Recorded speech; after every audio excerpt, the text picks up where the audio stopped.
বিভিন্ন প্রতিষ্ঠান ও স্থাপনার নাম বদল এখন এক অনিবার্য বাস্তবতা।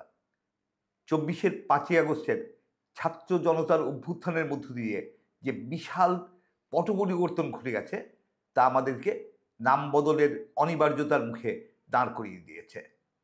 আমরা দেখেছি ১৫.৫ বছরে ফ্যাসিস্ট শেখ হাসিনা ও তার দোসররা প্রত্যেকটি প্রতিষ্ঠানকে কলুষিত করেছে।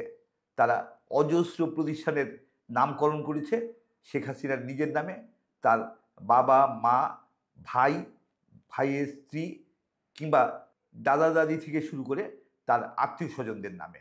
একই নামে অসংখ্য প্রতিষ্ঠানের নামকরণ করা হয়েছে।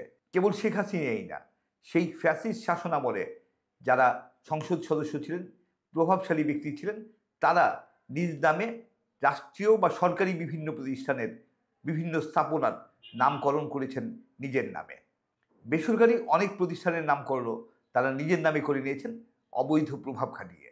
আর সেই সব নাম মুছে ফেলার যে অপরিহার্যতা, সে কারণেই এখন অজস্র প্রতিষ্ঠানের নাম বদলাতে হচ্ছে। নাম বদলের এই বাস্তবতা ইতিবাচক।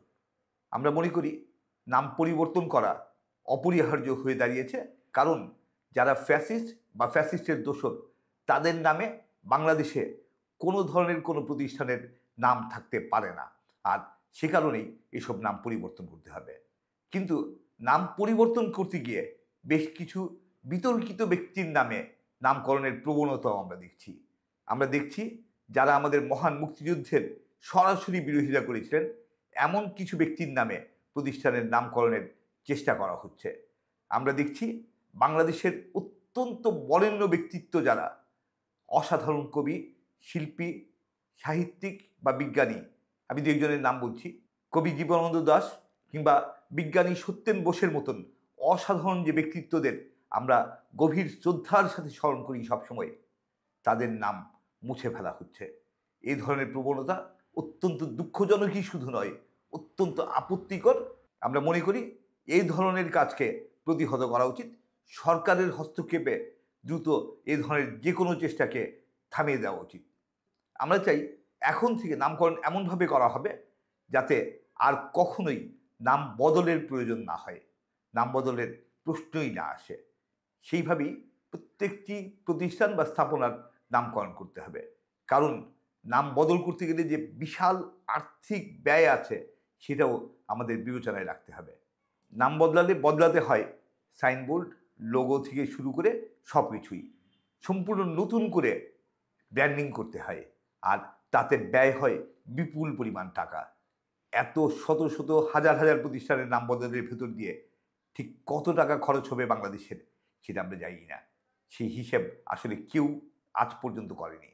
কিন্তু এতে যে বিরাট পরিমাণ টাকা খরচ হবে সেটা আমরা সবাই বুঝি। শুধু টাকা খরচই নয়, আরও নানাভাবে মানুষ সংকটের মুখে পড়ে যখন নাম বদলে যায়। যে শিক্ষার্থী একটি প্রতিষ্ঠান থেকে গ্র্যাজুয়েশন করার পরে উচ্চশিক্ষার জন্য বিদেশে যেতে চান, তিনিও কিন্তু একটা সংকটের মধ্যে পড়বেন।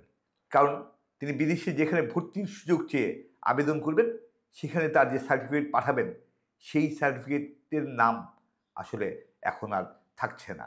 তাতে যে প্রতিষ্ঠানে তিনি আবেদন করবেন, বিদেশি সেই প্রতিষ্ঠান ওয়েবসাইটে কোথাও তার সেই সার্টিফিকেটের প্রতিষ্ঠানের নাম খুঁজে পাবে না।